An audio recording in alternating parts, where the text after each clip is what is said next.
merubah kita. Sudah mulai tua, tetapi biarlah iman kita tidak pernah berubah untuk menyembah Tuhan Yesus Kristus. Amin. Puji nama Tuhan. Juga saya tidak lupa mengucapkan terima kasih kepada Bapak Purba sekeluarga ya, yang sudah pontang-panting menjemput saya kemarin. Dan saya bersyukur sekali kepada Tuhan, pelayanan semalam itu di tempat Bapak Gembala Daniel Natno ya, yang cukup jalan berliku-liku. Walaupun rada terlambat, saudara, saya memprediksi sebenarnya dari Jakarta itu saya bisa istirahat 2 jam. Saya mengambil pesawat yang siang jam 12 sampai sini paling jam 1 atau lewat. Saya belum pernah mengalami pesawat Citylink ini delay, saudara ya. Tetapi Tuhan berkehendak lain. Saya juga aduh Tuhan, tidak menjadi kebiasaan saya untuk telat ya, beribadahkah atau melayani. Tetapi kemarin itu saya berdoa, Tuhan jadi kehendak-Mu. Saya datang bersama ya Ibu Lince Purba yang juga hamba Tuhan dari Mentawai. Saya katakan kepada beliau, siap-siap ya Bu Lince, jangan kita mengecewakan mereka. Tandanya Tuhan mengutus kita berdua, kita harus bergandengan tangan, harus topang menopang. Kalau benar-benar terlambat, kamu maju di depan. Tetapi rupanya Bapak berinisiatif ya, menelpon terus ke sana, mengulur waktu. Saya percaya tidak semua jemaat itu damai sejahtera menunggu. Apalagi sifat menunggu, sifat yang membosankan. Tapi sebaiknya kita sebagai anak Tuhan belajar untuk menguasai diri. Baik buruk keadaan kita, tetaplah setia sampai akhir hidup kita. Amin. Sampai akhir ibadah itu. Amin Bapak Ibu. Amin. Puji nama Tuhan. Ya, saya dikasih tema yang sungguh luar biasa. Ya, ini adalah tema kami di sekolah Alkitab 27 tahun yang lalu saat penamatan. Sebelum itu kami mengadakan acara Natal. Dan acara Natal itu judulnya bukan sekedar palungan ya. Bukan sekedar palungan. Jadi kandang itu bukan sekedar kandang biasa, saudara ya. Di nama Tuhan. Dan saya bernama Yusnita Tanjung. Saya berasal dari Sumatera Barat. Saya orang Padang. Saya berharap di sini ada orang Padang. Ada orang Padang? Tolong tunjuk tangan. Saya dengar ada suaranya, berarti itu saudara dekat saya itu karena diikat oleh darah Yesus. Ada? Bukan Pak Gembala, enggak ada juga Bu Linda. Kemana-mana saya pergi jarang orang Padang. Kenapa begitu? Janganlah pilih kasih. Orang Padang juga ingin diselamatkan. Amin. Padang, haleluya, puji nama Tuhan. Ya. Puji nama Tuhan ada satu, kemarin juga ada satu. Mengapa saya sangat rindu sekali bertemu dengan orang-orang Padang, orang Minang ya? Karena memang kami sebagai orang yang dilahirkan dari Sumatera Barat ini, Bapak Ibu, jangankan untuk menjadi hamba Tuhan ya, untuk menjadi anak Tuhan saja tantangannya luar biasa. Tetapi palungan ini merubah segala sesuatu menjadi indah ya. Dan saya punya anak 3 orang, 2 perempuan, 1 laki-laki, 5 orang cucu, dan saya punya 1 orang suami. Suami saya orang Ambon. Puji nama Tuhan. Mari kita buka dulu Alkitab kita. Kita bangkit berdiri, terambil ayatnya. Cukup populer ya saudara. Lukas pasal 2 ayat yang ketiga. Lukas pasal 2 ayat yang ke-7.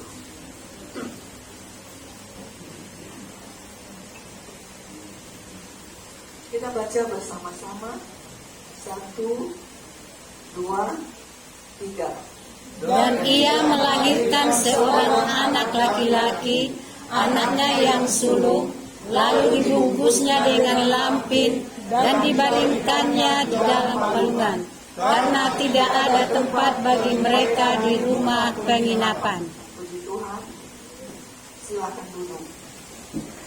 Bapak Ibu yang dikasihi oleh Tuhan Yesus Kristus, ini bicara tentang kelahiran Yesus Kristus. Di sini kita bisa melihat bahwa Tuhan yang kita sembah, Tuhan yang kita agungkan, Tuhan yang kita muliakan itu, kalau kita selidiki sejarah kedatangannya, dia lahir di kandang domba. Menunjukkan bahwa benar Alkitab ini berkata bahwa Juru Selamat itu datang ke dunia ini menanggalkan seluruh atributnya, keilahiannya, kealahannya, dia menanggalkan semua. Dan dia memilih bukan karena tidak ada tempat, saudara. Saya yakin kedatangan dia ke bumi sudah direncanakan oleh Sang Bapa. Dibuat skenario, beginilah alur cerita itu. Dan kita sekarang mendapatkan di Lukas pasal 2 ayat 7 ini, bahwa Tuhan yang kita sembah itu lahir di tempat yang paling rendah. Tentu saja setiap gerak-gerik dari Yesus Kristus ini memiliki makna yang sangat dalam. Tidak sekedar palungan itu, tidak sekedar tempat itu yang diperhitungkan, tetapi yang berada di dalam palungan itu yang menjadi peran utama, menjadi sorotan bagi semua orang. Terlebih pada saat itu, saat di mana ahli-ahli Taurat sedang memiliki satu peningkatan di dalam kesombongan dan keangkuhan yang luar biasa. Ahli-ahli Taurat itu tentu belajar tentang Taurat itu dengan benar. Orang Israel kalau belajar, saudara, kecerdasannya tidak ada menandingi.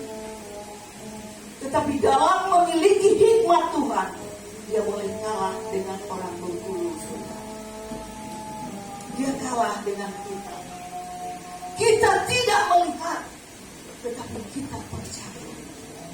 Mereka melihat dan menyaksikan, dan mereka terus menggiring iman mereka dengan Alkitab yang mereka baca.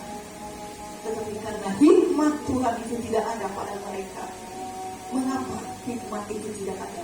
Ketika kesombongan, keangkuhan menyelimuti hati kita, pikiran kita, sepandai apapun, sepintar apapun kita, untuk menjabarkan kebenaran firman ini, saudara, kita sendiri akan tertolak pada akhirnya ketika kita memiliki kesombongan dan tinggi hati. Bapak Ibu yang dikasih oleh Tuhan, apa yang kita ambil hikmahnya dari pembacaan kita ini?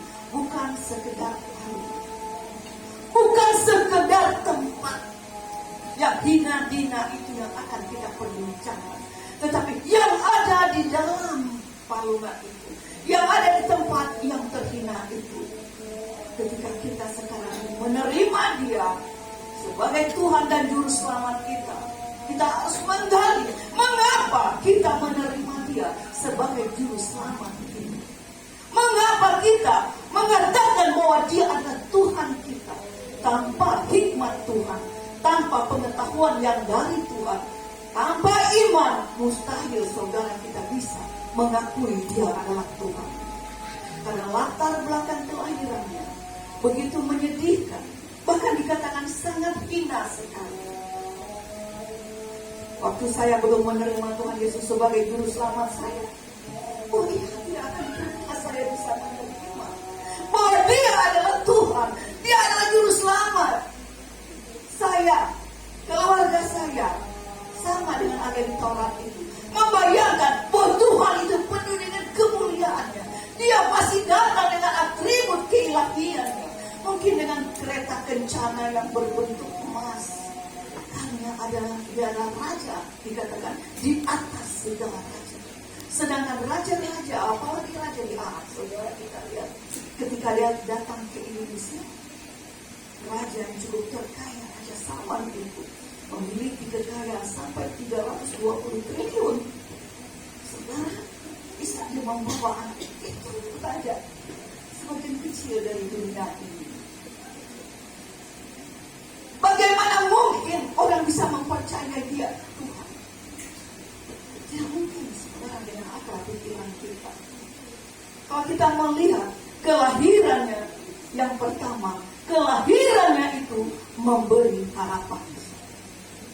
Karena dunia ini sudah kehilangan harapan itu.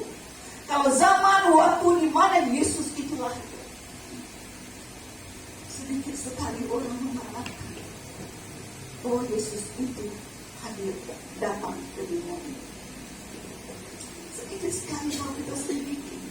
Kalau saya melihat ada Zakaria, ada Simeon, hanya berapa orang saja saudara yang tetap setia menunggu kedatangan Tuhan Juru Selamat itu.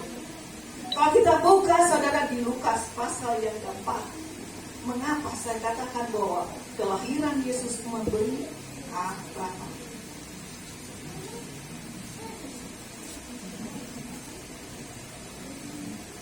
Lukas pasal yang keempat ini, kalau kita baca mulai dari ayat 16 saudara ya,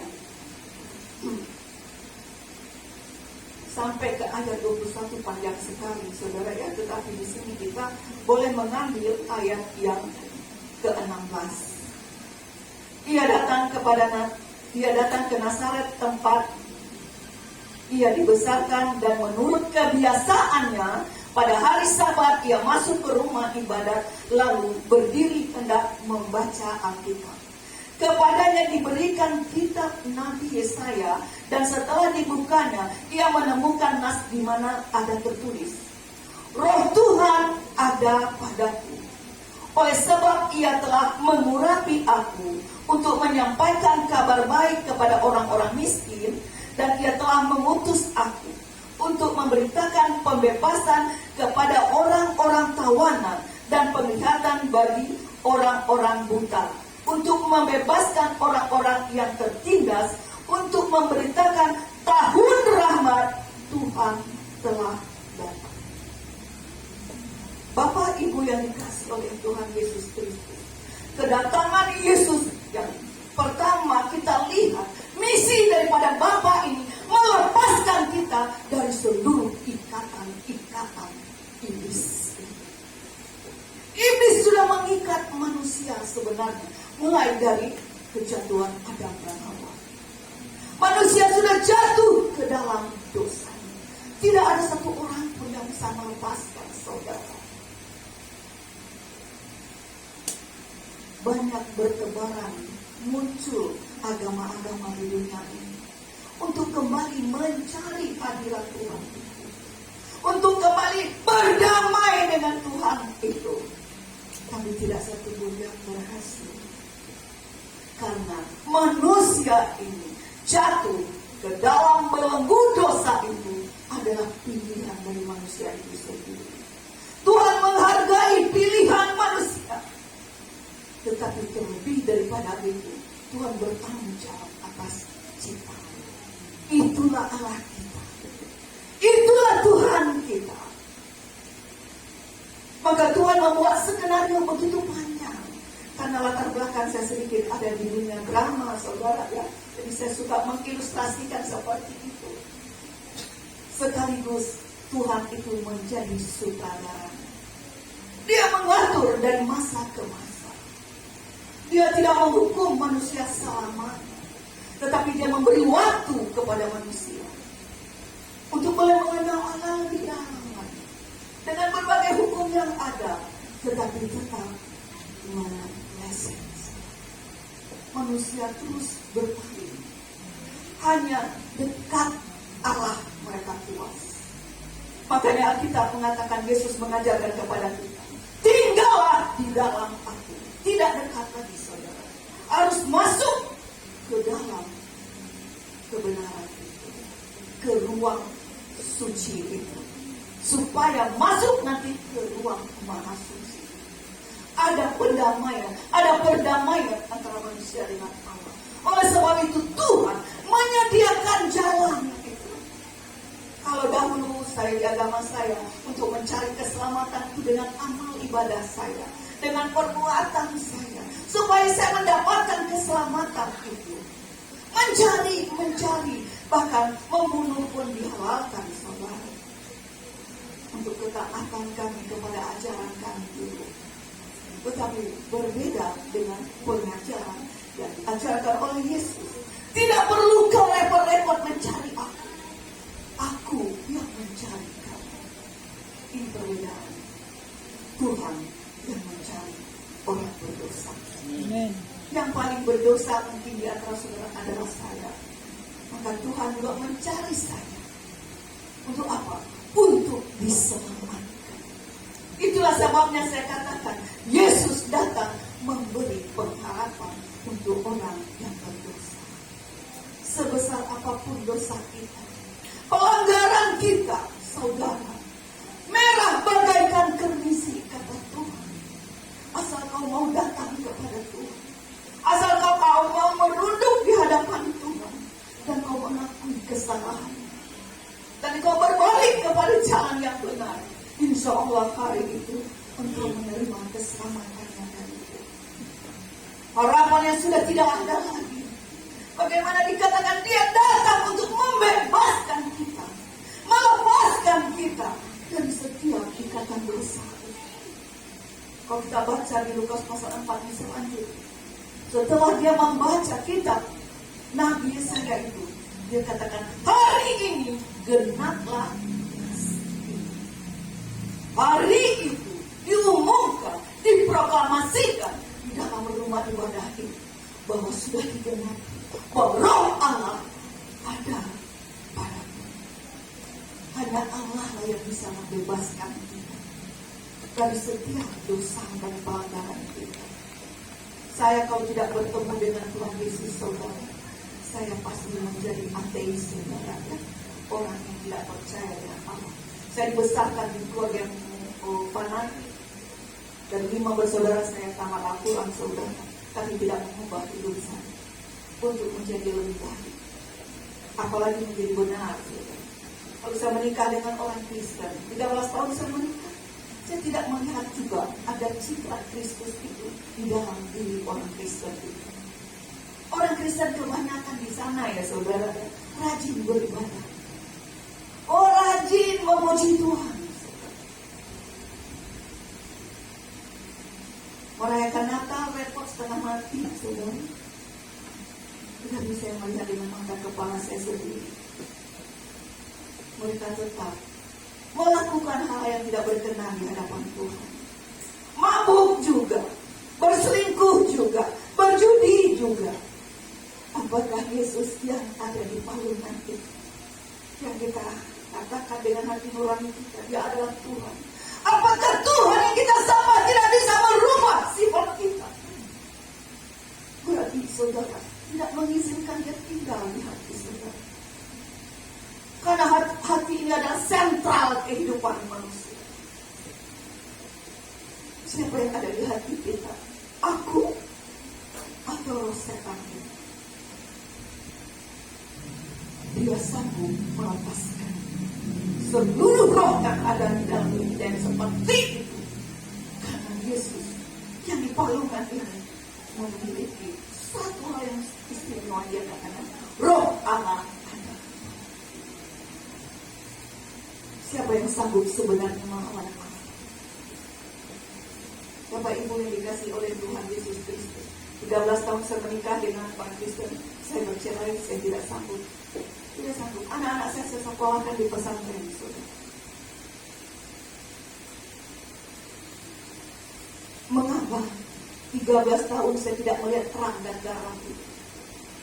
Berapa jiwa yang sudah saudara bawa kepada Tuhan? Tugas kita sebagai murid Yesus, sebagai anak Tuhan, ingat Matius 28 ayat 19 dan 20. Kalau benar saudara murid Yesus, murid itu berarti memberikan hidup sepenuhnya untuk dididik, diajar oleh sang guru.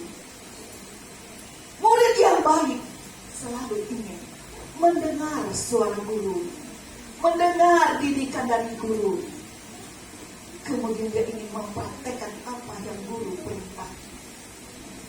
Sekian banyak murid-murid Yesus akhirnya berguguran, tinggal 11 orang. Mari kita berjuang untuk masuk ke 11 orang ini. Jadilah tamak, jadilah rendah hati, ikuti apa yang Yesus katakan. Maka Yesus akan memberi pekerjaan kepada kita, pekerjaan yang sangat mulia. Saya dari dunia film, saudara, saya berani tinggalkan semua pekerjaan saya yang menjanjikan surga dunia ini menjadi bagian saya. Saya berani meninggalkan ini karena bagi saya pengenalan saya akan Yesus yang Dia menjanjikan surga sesungguhnya itu menjadi target hidup saya. Kalau Yesus bisa menanggalkan atribut untuk menyelamatkan saya dan saudara, mengapa kita meningkatkan hati kita, pikiran kita, hidup kita tetap kepada harta dunia ini lebih daripada Tuhan? Ini pertanyaan saya. Bapak Ibu yang dikasih oleh Tuhan, 13 tahun saya bercerai, dapat anak 3. Akhirnya saya kembali ke orang tua saya, dan orang tua saya sangat menerima saya. Hati saya tetap belum dipulihkan, itu saudara. Hati saya penuh dengan kebencian, penuh dengan dendam, karena di dalam rumah tangga ibu saya juga tidak mendapat kasih sayang. Walaupun kami orang beragama, orang yang fanatik. Ayah saya otoriter sekali, bicaranya pakai pukulan, tendangan. Kami 4 perempuan, 1 laki-laki. Hidup dengan orang Kristen sama saja, podo wae saudara. Tidak ada perbedaan. Itu sebab saya tidak percaya kepada Tuhan, tidak percaya kepada Allah. Waktu itu saya ingin hanya cari uang. Kalau dalam pikiran Bapak Ibu saat ini hanya uang saja, saudara, sampai hari ini saudara persis seperti saya sebelum terima Yesus. Kita akan menjadi budaknya uang, hambanya uang. Harusnya dibalik, saudara. Biarlah uang itu menjadi hamba kita, menjadi pesuruh kita, bukan kita yang diperintahkan oleh uang. Yuk kita rubah Natal ini menjadi momen yang tepat untuk berubah kepribadian kita, agar Natal ini tidak sia-sia, saudara. Karena Tuhan sudah mengimunisasi kita dengan corona ini yang luar biasa. Isoman kita hampir 2 tahun, saudara. Bahkan dikatakan pasang jarak, pakai masker. Mulut kita ini mungkin yang biasa hanya karota dengan orang yang melihat kesalahan orang, cerewet, tidak bisa berbuat banyak, hanya ngeritik aja kerja. Itu sudah tutup mulut masker. Mungkin yang suka ngomel-ngomel, yang suka marah-marah, yang susah juga pakai masker kalau marah-marah, saudara ya. Mungkin yang suka-suka selingkuh, pasang jarak. Tuhan benar-benar ingin memurnikan setiap anak-anak. Mengapa? Sebentar lagi Tuhan itu akan menggenapi. Jangan bangga-bangga, tenang-tenang saudara, bahwa Tuhan akan mengangkat saya, menjemput saya. Periksa iman kita. Kita baru masuk ini ke zaman kesukaran, baru masuk. Akan ada terjadi perubahan yang luar biasa. Banyak orang nggak mau divaksin, alasan ini dan itu chip dan segala macam. Saya katakan Bapak Ibu, setuju tidak setuju Bapak Ibu tentang antikristus, dia pasti datang. Waktunya sudah ditentukan oleh Tuhan. Itu skenario-nya Tuhan. Dari kecil kita juga sudah divaksin. Dari kecil. Polio, semua sudah cacar. Kenapa vaksin sekarang nggak mau? Belum, saudara. Kita sebenarnya sejak dari zaman Adam dan Hawa, antikristus itu sudah hadir dalam kehidupan manusia. Dia terus menggiring, mengerucut nanti. Benar sampai kepada chips itu. Benar, saudara. Tetapi mungkin belum waktunya sekarang. Nanti, kalau saudara dan saya masih hidup, kalau sampai penawaran itu menyangkut iman kita, transaksi seluruhnya, di situ baru saudara boleh mengatakan tidak. Kalau saudara punya iman, kalau siap hidup dalam kesukaran itu, saudara tidak bisa transaksi apa-apa. Duit di bank banyak, mending tabung di bank surga, saudara. Ada waktunya Tuhan, karena Tuhan berjanji akan melindungi orang yang berharap kepada-Nya. Amin. Itu janjinya Tuhan.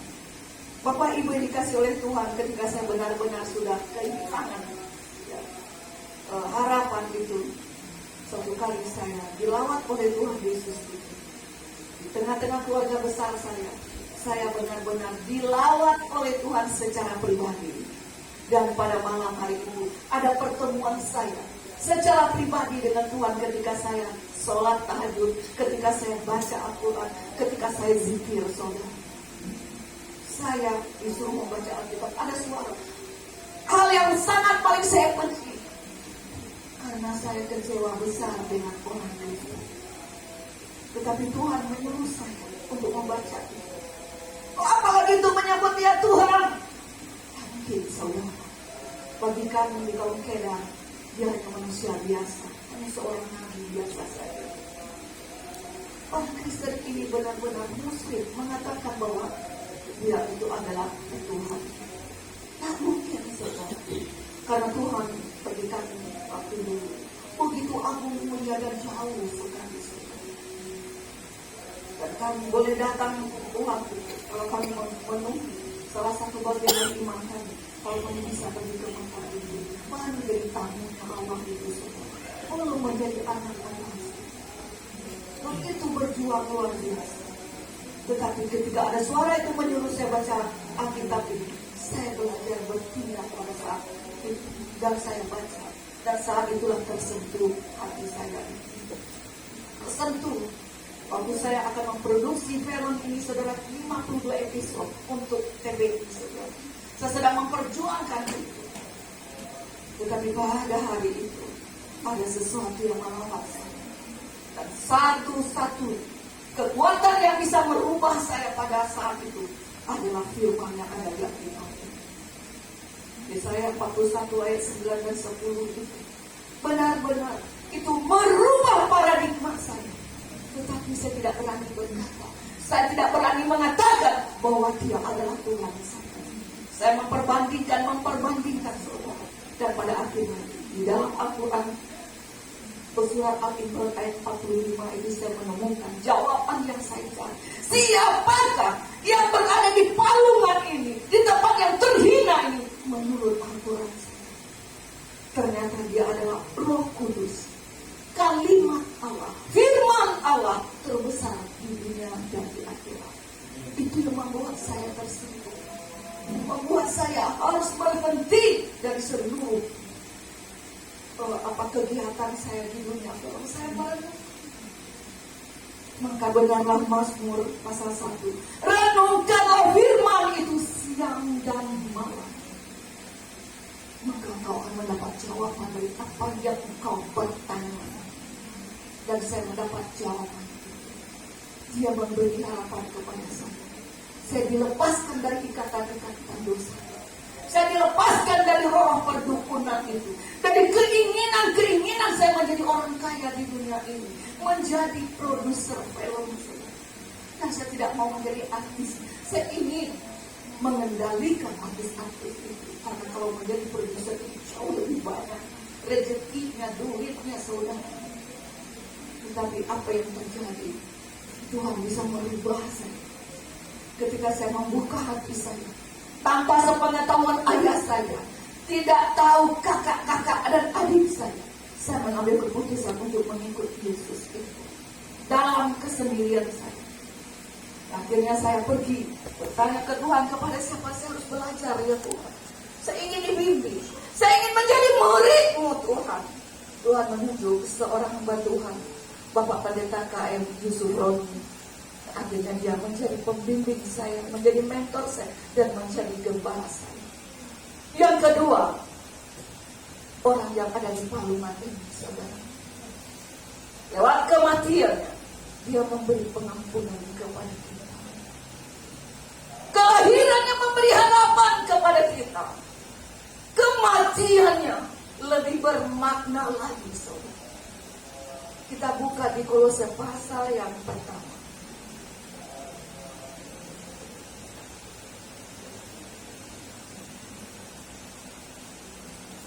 Kolose pasal pertama ayat yang ke-13.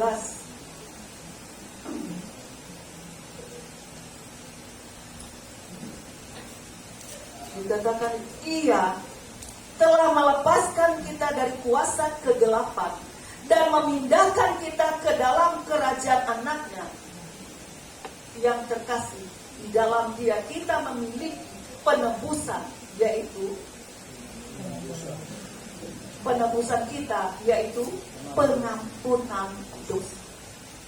Yang kedua ini jauh lebih penting. Bagaimana kalau Tuhan tidak berinisiatif kepada kita untuk mengampuni dosa-dosa kita, maka kita tetaplah menjadi penghuni neraka itu selama-lamanya.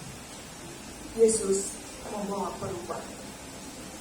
Anak yang lahir di palungan juga bicara tentang kerendahan hati, saudara. Dia datang dengan kerendahan hati serendah-rendahnya di tempat yang paling rendah. Kita saja mungkin tidak lahir di tempat seperti ini, atau karena kita tidak lahir di tempat itu, maka kita selalu tinggi hati, merasa diri itu sangat berharga, harus dihargai, harus dihormati, sampai orang mengatakan kamu gila hormat. Mari kita pakai hikmat Tuhan, minta hikmat dari Tuhan. Jikalau Tuhan saja memberi teladan kepada kita untuk terus hidup dalam kerendahan hati, dimanapun Tuhan menempatkan kita, dimanapun Tuhan memberi kita kesempatan, ingatlah dengan baik, ada Tuhan di sana. Tuhan bisa membawa kita ke jenjang keberhasilan. Karir saudara, usaha saudara, bisa saudara berhasil saudara. Tetapi kalau saudara tinggi hati, maka saudara tidak ada di hadirat Tuhan. Walaupun saudara menyumbangkan harta saudara, ya harta itu nanti yang masuk surga. Seperti kisah Rasul pasal 10, Cornelius itu. Dia memberi sumbang-sumbang, ada sampai sumbangannya ke surga, orang dari dia tidak ada. Tuhan mau mengembalikan hidup kita kepada ciptaan yang semula, supaya kita mempunyai surga mulia. Kita kembali ke Firdaus mulia, karena di sanalah tempat kita. Yang ketiga, bukan saja kematian, kebangkitannya ini yang paling luar biasa. Kebangkitan Yesus ini memberi kita kelahiran baru, hidup baru. Saya merasakan kelahiran baru. Kelahiran baru bicara tentang perubahan seluruh aspek kehidupan kita. Harus berubah. Lahir secara roh. Roh kita sudah tercemar ini, yang selalu saja cenderung untuk berbuat dosa, yang selalu saja ingin memiliki isi dunia ini. Tuhan mau rubah, anakku, dunia ini tidak seberapa, tetapi surga mulia yang dikatakan bahwa lantainya saja dari emas, Dia mau siapkan untuk kita. Apakah itu dongeng?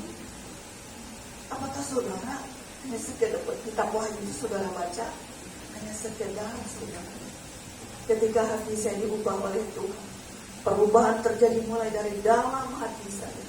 Pada malam itu ketika saya memanggil Tuhan itu Bapa, karena saya mendengar orang Kristen ini memanggil Allah itu Bapa, saya doa ini mengenal Dia lebih dalam. Dia terbesar di dunia dan akhirat. Dia adalah Roh Kudus. Alkitab mengatakan bahwa di dalam Yesus ada Roh Allah. Jadi, saya boleh mengatakan kepada saudara-saudara saya, kepada teman-teman saya, benarlah kita selama ini sama. Kita mengatakan bahwa orang Kristen itu menyembah manusia yang namanya Yesus Kristus. Padahal Yesus memperkenalkan Allah itu adalah roh. Allah itu roh. Tidak bisa dijamah, tidak bisa dilihat. Ternyata begitu. Bukan manusianya. Manusianya itu disalib, habis cerita di situ, saudara. Tetapi kebangkitannya itu baru bicara tentang kehidupan baru, kelahiran baru, manusia rohani. Tapi saat dia masih ada di bumi, tetap dia memakai tubuh manusia, tetapi tubuh kemuliaan.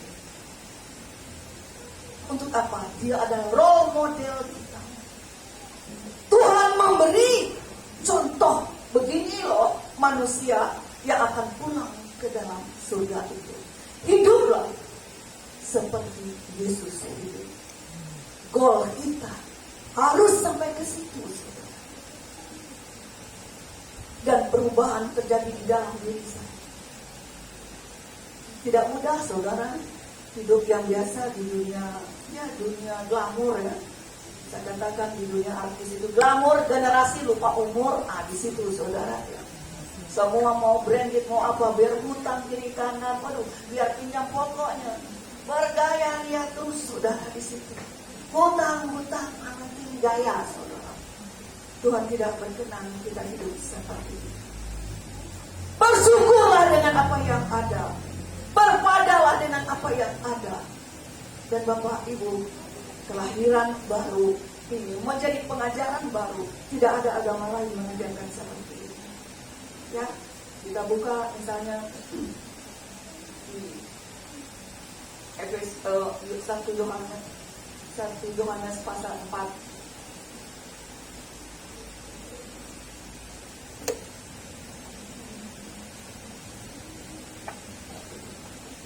Ayat yang ke-7. Saudara-saudaraku yang kekasih, marilah kita saling mengasihi, sebab kasih itu berasal dari Allah, dan setiap orang yang mengasihi lahir dari Allah dan mengenal Allah. Barang siapa tidak mengasihi, ia tidak mengenal Allah, sebab Allah itu adalah kasih. Di sini Tuhan kembali mengingatkan kepada kita bahwa roh itu adalah Allah itu sendiri. Roh itu diingini oleh Allah ada di dalam diri kita. Untuk apa? Untuk merubah roh yang sudah tercemar itu, yang dilahirkan oleh ayah dan ibu kita, oleh Adam dan Hawa. Roh itu sudah rusak. Sekarang dia memperkenalkan yang disebut perjanjian baru, kelahiran baru, harus hidup baru. Dengan apa? Dengan roh yang baru. Karena di Yeskiel pasal 36 itu dia katakan bahwa dia akan menjemput orang-orang pilihannya. Dia akan memberi hati yang baru, pikiran yang baru. Sebab dia adalah gembala yang baik, saudara. Dia akan mengembalakan kita. Maka dia mengimbau, tinggallah di dalam dia. Di luar dia, kita tidak bisa berbuat seperti apa yang diinginkan Bapa. Kau tidak bisa berbuat apa. Ketika saya benar-benar sudah mulai tertarik, saya mengambil keputusan. Tidak mudah, saudara. Saya berjuang dari muda saya sampai saya bisa akan menjadi produser. Sudah saya mulai merintis dengan beberapa produksi saya sudah yang kecil-kecil setengah jam itu, saudara. Tetapi di dalam dunia usaha, apalagi usaha di sana, 1 mau 2, 2 mau 3, 3 mau 4, serakah itu, saudara. Udah sampai ke ubun-ubun saya karena saya ingin menjadi orang kaya raya, saudara.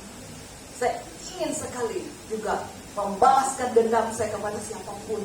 Karena saya kecewa dengan ayah saya kecewa dengan papa anak-anak itu. Sama-sama jahatnya di mata saya. Seolah-olah saya ini yang paling baik, saudara. Saya yang paling benar, saudara. Itulah ciri-ciri orang yang belum memiliki roh Allah, yang belum diubahkan oleh Allah. Selalu merasa diri paling penting, paling pintar. Sering-sering baca Alkitab, saudara akan malu sendiri. Tidak ada apa-apanya kita, saudara. Apalagi teladan kita di Perjanjian Baru adalah Rasul Paulus. Coba lihat Rasul Paulus hidup. Dia mempunyai segala-galanya. Ketika bertemu dengan Tuhan, terjadi perubahan. Dia meninggalkan segala-galanya itu. Yang dia katakan bahwa semua yang kumiliki itu adalah sampah. Banyak orang Kristen mengumpulkan sampah-sampah itu, saudara. Menjadi pemulung rohani. Yang haram-haram pun dikumpulkan, saudara. Tidak ada perbedaan antara anak Tuhan dengan anak hantu, saudara. Kembali. Harusnya ada perbedaan. Harus berbeda. Kita anak Allah, kita anak Tuhan, DNA kita adalah Roh Kudus. Roh Kudus tidak mungkin mengajarkan kita untuk hal yang tidak benar. Dan saya mengalami kelahiran baru di dalam hidup saya. Ketika saya ketahuan sama keluarga saya, ayah saya dan yang lain, bunuh Yusnita ini. Saudara, di sini baru saya mau menyerahkan nyawa saya. Karena saya tahu siapa yang memiliki kuasa dalam hidup saya itu. Yaitu Yesus Kristus, Juru Selamat kita. Hidup kita ada di tangan Dia. Ayah saya katakan, bunuh Yusnita ini. Saya yang asal bolong, saudara. Bukan juga saya sok-sokan begitu.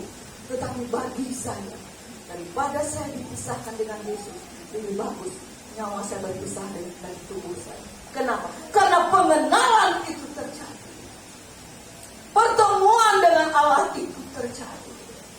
Dan Tuhan merubah hati saya. Saya katakan kepada Tuhan, Tuhan, kalau orang Kristen itu memanggil Allahnya Bapa, saya juga itu seperti itu. Dan saya duduk bersimpuh berlutut. Dan saya memanggil Allah itu Bapa. Untuk pertama kali saya menangis, menjerit-jerit.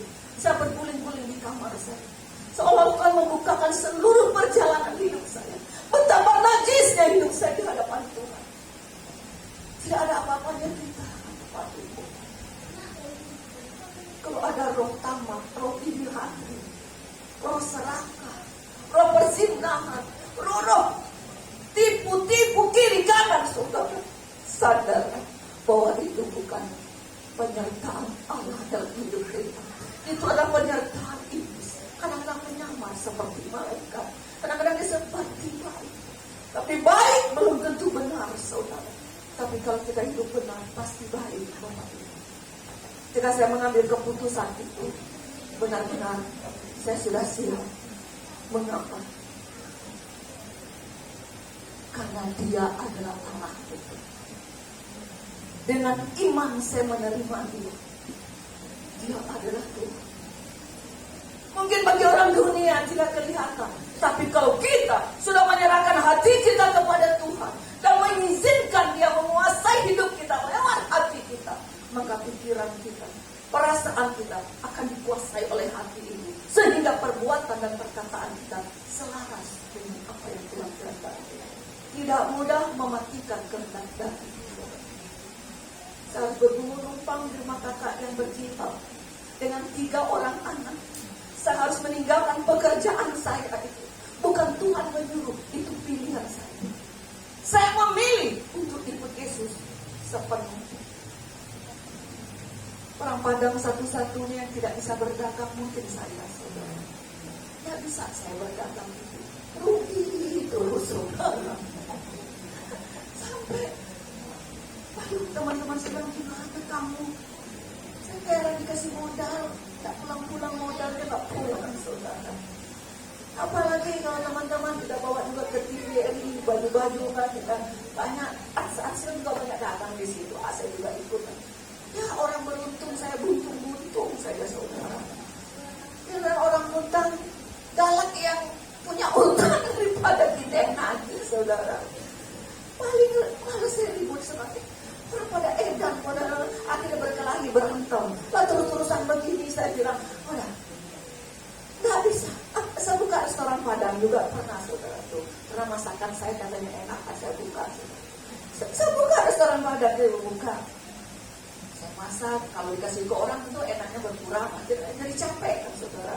Pas jam 11-12 siang saya ngantuk. Itu kan jam makan orang kantor saudara ya. Saya tidur, saya tutup aja itu, saya kantuk sekali, saya tidur.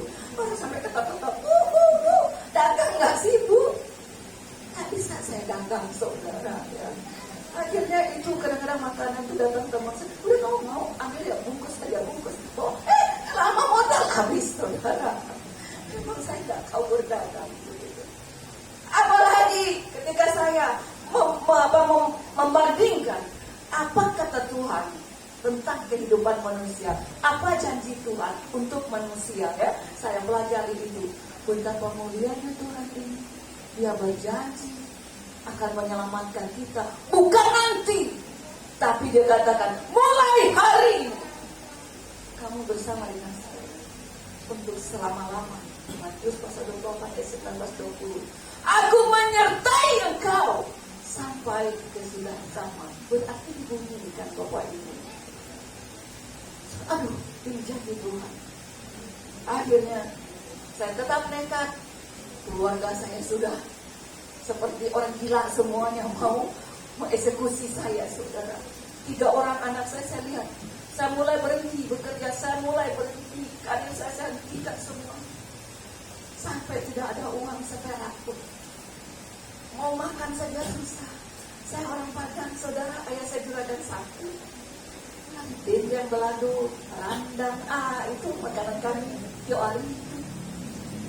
Kini ikut Yesus, randang berubah jadi tempe. Tempe susah pula. Harus jual baju dulu. Beli ini, beli itu, karena hidup numpangnya saya jual semuanya untuk memproduksi ya, master film. Saya mau bikin satu film itu modal sendiri, cari sponsor sendiri, kerjasama dengan Pemda tingkat 1, tingkat 2, 3 provinsi. Saya ingin menjadi produser tunggal. Tapi Tuhan berkenan di tengah karir saya sedang mau menanjak itu, Tuhan itu datang menghampiri saya. Dan Dia tidak memaksakan kehendak, tapi Dia menawarkan keselamatan itu kepada saya. Ketika kita membuka hati, menerima dengan tulus dan ikhlas, mari Tuhan mau masuk ke hati kita. Rasa dendam, rasa kepahitan yang di dalam hati itu, ketika saya mulai memanggil Dia Bapa, saat itu rasanya berguguran. Ada yang menggantikan, pertukaran itu terjadi, pengampunan itu terjadi. Dan dosa saya percaya ampun oleh Tuhan. Ketika Tuhan sudah mengampuni saya berjanji kepada Tuhan mau ikut Tuhan sepenuh hidup saya. Apa yang menjadi kendala pekerjaan saya serahkan semua. Mengapa? Pertobatan bicara tentang penyerahan. Menyerahkan hidup totalitas kepada Tuhan. Kita kehilangan hak. Tuhanlah yang berhak atas hidup kita. Dan akhirnya ketika saya pergi dibaptis, ayah saya menunggu di rumah. Dan ketika saya pulang, dia bawa saya ke kamar, dia masuk, dia kunci pintu. Ketika dia mau memukul saya hanya berkata kepada Tuhan, ampuni ayah saya Tuhan, dan selamatkan dia Bapa. Terjadi perubahan, kebencian, iri hati, sakit hati, semua ditelan oleh salib itu. Diselesaikan di salib itu. Dan saya muncul menjadi manusia yang baru menurut saya waktu itu. Kenapa? Mengapa saya bisa mengampuni orang yang mengasihi yang saya benci-benci? Ketika ada semua memukul saya, terhenti tangannya tidak sampai ke pipi saya ini. Kasih mengalahkan kejahatan. Kalahkanlah kejahatan itu dengan kasih. Dan Bapak Ibu yang dikasih oleh Tuhan yang keempat, kenaikannya memberi kepastian kepada kita. Yesus mati memberi pengampunan. Yesus bangkit memberi kehidupan baru kepada kita.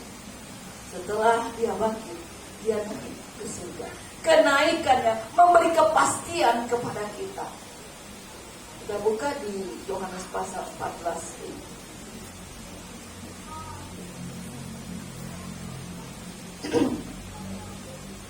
Injil Yohanes pasal yang ke-14 ayat yang ketiga dan keempat.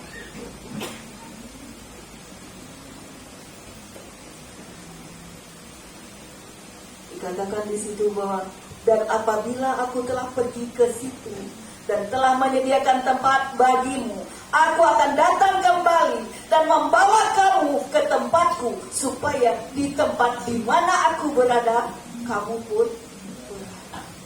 Inilah kepastian janjiku.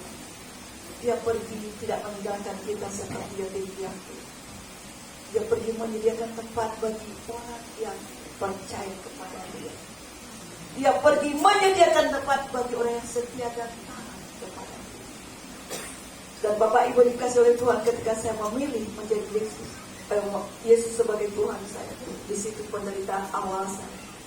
Saya miskin semiskin-miskinnya, ya. Lalu dapat penyakit kelenjar getah benih. Tetapi di situ saya tahu bahwa Tuhan sedang memproses saya. Rohani saya tetap muncul sampai kakak saya mengatakan, mana Tuhan kamu itu? Mana dia? Dia bisa katanya menyembuhkan orang. Lu miskin, lu sakit, kok gak sembuh-sembuh? Kadang-kala ketika kita melayani orang, saudara, sampai hari ini sering saya temukan, dia menuntut segala yang sempurna lewat kehidupan hamba Tuhan. Kita ini cuma alat sebenarnya. Kalau memang orang itu mau disembuhkan lewat kita, dia sembuh, saudara. Kalau kita doakan sembuh, tentu dia mati. Bisa terjadi, saudara. Karena itu adalah karya Tuhan, kehendak Tuhan. Hamba ini hanyalah tangan, saudara. Ketika itu saya kaget juga, oh iya, kenapa saya ini kok gak disembuhkan? Duit gak ada, miskin melarat, saudara, menjadi kehinaan di tengah keluarga, di teman-teman saya. Tidak biasa saya hidup seperti itu. Makan dengan beli nasi di tempat yang termurah, itu saya makan dengan anak-anak. Tetapi saya belajar untuk setia kepada Tuhan, bersyukur dalam segala hal, menggenapi firman Tuhan di dalam hidup saya. Mengapa? Karena saya rindu kakak saya, ayah saya, semuanya juga mengenal Yesus itu lewat hidup saya. 13 tahun saya menikah dengan orang Kristen, tidak pernah tertarik saya menjadi orang Kristen. Karena tidak ada contoh dan teladan. Akhirnya Tuhan memberi hikmat, saya menjawab spontan saja. Kak Rita, saudara, saya ya sekarang ini disembuhkan, tidak disembuhkan oleh Yesus, saya tetap menyembah Dia. Saya tidak butuh mujizat. Saya tidak mencari mujizat, tetapi saya mencari sumber dari mujizat itu. Saya ingin mengenal Dia lebih dalam. Akhirnya terpatahkan, dia diam. Tapi apa yang terjadi? Tuhan berkarya luar biasa. Tidak lama berselang waktu, terus menerus hidup saya terhina seperti itu. Kalau saya pulang ke Padang, saudara, kalau bisa pilih saya dibuang. Duduk nggak boleh di atas, harus di bawah. Karena najis, haram kafir, haram jaga. Aneh, saya tidak bisa membalas mereka dengan kejahatan. Saya berdoa, selamatkan mereka, Tuhan. Seandainya mereka tahu siapa Engkau yang kusembah, saya yakin dan percaya Dia akan mengasihi saya, Tuhan. Bekerjalah Tuhan, hanya itu doa saya. Tidak ada saya ingin membalas kejahatan. 2 orang anak saya di pesantren akhirnya ikut Yesus juga. Itu buah sulung saya. Yang akan jadi kendala tadinya bagi saya adalah anak-anak saya. Tetapi Tuhan berkarya dengan cara yang luar biasa. Anak saya di pesantren, dua-dua terima Yesus sebagai juru selamat. Tidak lama kemudian, saudara, saya juga menjalankan satu pelayanan yang saya rancang dengan teman-teman saya. Namanya Forum Fokus Mantan-Mantan Muslim, saudara. Kami berkumpul bersama Forum Fokus. Dulu ketuanya Profesor Muhammad Patah. Setelah dia meninggal, saya mereferensikan Bapak Pendeta Junedi Salat supaya menjadi ketua, karena memang dia tidak punya sidang, saudara. Di situ saya mulai mengembangkan pelayanan-pelayanan. Kami kaum Kedar ini menginjil sampai ke pemulung. Misi kami semua orang harus mengenal. Tidak harus menjadi Kristen, tapi orang harus tahu siapa Yesus. Supaya mereka tidak berdosa lebih dalam lagi. Karena saya dulu menghujat seperti itu. Tidak seperti yang mereka sangka. Oh, Yesus itu bukanlah manusia. Hosea pasal 11 ayat 9a dikatakan bahwa Tuhan itu bukan manusia. di Ulangan pasal 4 itu, Ulangan pasal 6, pasal 4 ayat 6 itu, katakanlah bahwa Tuhan itu Esa. Itu kalau kita menghibur dengan cara begitu, saudara, luar biasa. Mereka sulit mematahkan itu, dan itu saya lakukan.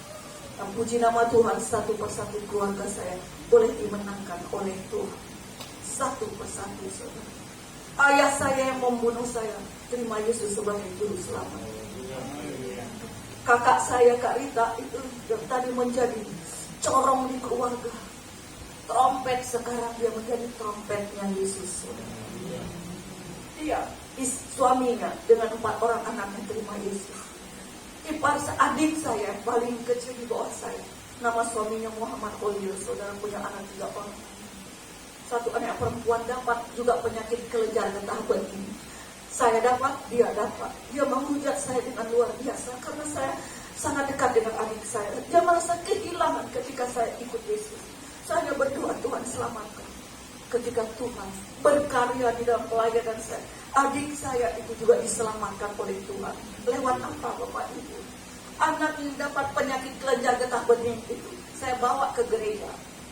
1 minggu kemudian anak itu meninggal. Kalau kakak saya, Kak Rita, itu saya bawa ke gereja, kanker payudaranya disembuhkan total. Wajar dia terima Yesus. Tetapi adik saya, ipar saya, lihat, bukan sekedar palungan, saudara, bukan sekedar tempat isi dari palungan itu bisa kita katakan ayat itu menggenapi. Tidak ada mustahil bagi Allah. Terjadi sesuatu yang di luar dugaan saya juga lewat kematian anak 2 hari setelah dikubur, saudara, yang dia terima Yesus untuk keluarga. Adik saya, ipar saya, 2 orang anak terima Yesus sebagai juru selamat. Perjalanan pelayanan saya, jatuh bangun di dalam ekonomi hal yang biasa bagi saya. Hidup saya bergantung sepenuhnya kepada Tuhan. Saya sekolah Alkitab waktu itu 3 bulan saya sudah mau kabur dari sekolah Alkitab. Tidak ada uang, saudara. Sponsor saya hanya memberikan waktu itu hanya uang sekolah tok. Saya tidak punya baju putih, harus turun. Sampai saya mengatakan pada Tuhan, Tuhan, jangan jadikan saya pengemis, Tuhan. Tetapi untuk bertahan, kalau di Lukas pasal ke-8 itu ada bicara tentang 4 hati, model tanah hati di situ. Hati yang ketiga itu dikatakan buah itu tidak matang. Banyak orang sudah melayani, sudah datang kepada Tuhan, sudah hidup sepertinya bersama dengan Tuhan. Tapi ketika datang godaan, jatuh maning, jatuh lagi, sehingga buah itu gugur sebelum masa. Tidak sampai kepada kesudahan. Di situ banyak orang Kristen gagal, ketika melewati tantangan itu. Saya paling suka pujian itu, bersama Bapakku lewati semua. Hiduplah bersama dengan Tuhan, bekerjalah bersama dengan Tuhan, melayanilah bersama dengan Tuhan, dan jangan lupa jadikanlah Tuhan itu pemimpin kita. Bapak Ibu yang dikasih oleh Tuhan Yesus Kristus, mengapa anak yang lahir di palungan itu menjadi topik di seluruh dunia, menjadi ancaman bagi banyak orang? Karena banyak manusia di dunia tidak mencari Allah dengan benar. Tapi kalau kita mencari Allah dengan benar, justru yang di dalam palungan itu menjadi pengharapan yang besar bagi kita. Dan saya dipulihkan, kakak saya dipulihkan, adik saya dipulihkan, ayah saya terima Yesus. Orang Sumatera itu kalau minta ampun, minta maaf ke anak-anaknya, pantang hidupnya kan, Bapak Ibu. Orang Sumatera Utara sama saja sama orang Sumatera Barat kan. Ya salah kayak gimana itu orang tua, nggak mau dia minta maaf ke anaknya, apalagi minta ampun. Oh, tabu. Tapi contoh saya berikan, ayah saya paling sombong di bumi, saudara. Kalau di Padang Panjang itu saudara ke sana, tahu itu Katib Basah, keturunannya ada, sombong, angkuh. ketika Tuhan Yesus ubah hati. Dia suruh cari anak-anaknya, keponakannya, semua berkumpul. Setelah berkumpul, dia minta, bukan minta maaf, minta ampun. Perubahan terjadi, kerendahan hati terjadi. Mengapa? Yesus saja yang tidak berdosa bisa mengampuni kita yang berdosa. Apalagi kita yang berdosa.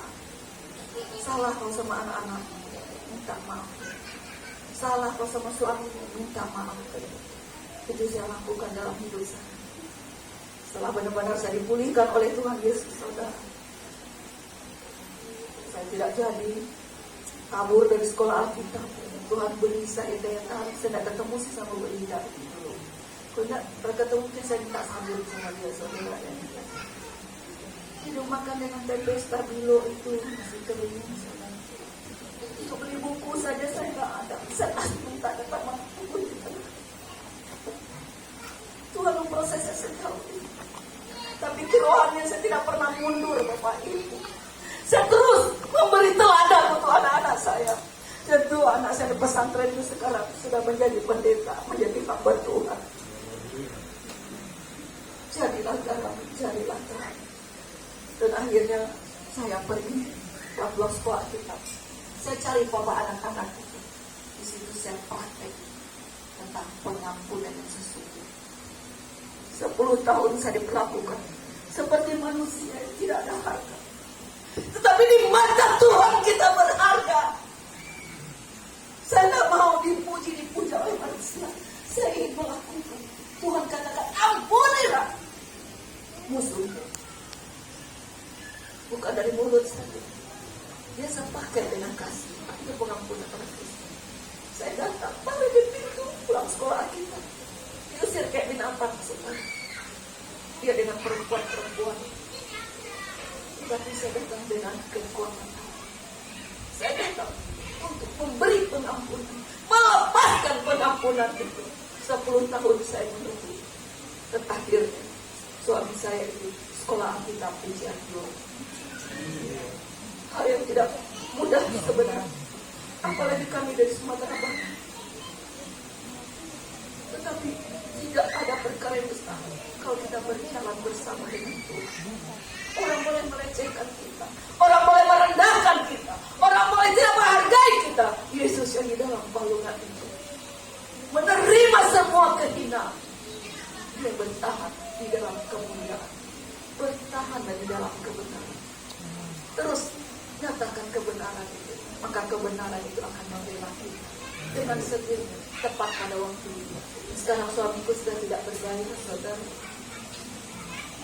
Setiap perempuan kita doakan, oh si Ina, si Dewi, singkirkan dalam nama Yesus. Tersingkir, muncul si Ina, si Eti, muncul lagi. Maka begitu terus, saudara. Tetapi Tuhan ujian kepada kita tidak akan melebihi kemampuan kita. Tepat pada waktu akhirnya Tuhan memberi kemenangan kepada kami dan anak-anak. Di nama Tuhan sekarang suami saya tidak berdaya. Seperti di sinetron. Sinetron yang ada di mana Indosiar itu. Gimana kalau dia berdaya? Karena Tuhan bagi kita mengasihi dia. Karena Tuhan bagi kita mengampuni dia. Angkat berat dan gak bisa. Saya angkat berat sekarang. Pasang ini sudah 2. Saya bilang, ingatlah bahwa hidup ini ada Tuhan yang tahu. Tak usah kau kembali kepada saya, tapi kembalilah kau kepada Tuhan. Karena Tuhan mengatakan, akulah jalan kebenaran. Berjalan di situ, maka kau akan benar. Di sana ada kehidupan yang kekal. Mau di mana dia ada, kita pun ada. Kalau kita di bumi, kita bersama dengan dia. Itulah Natal yang sesungguhnya. Bersama Tuhan kita lakukan segala perkara. Amin. Amin. Tuhan Yesus memberkati. Selamat Natal. Kalau kurang puas besok malam kita ketemu lagi. Ya.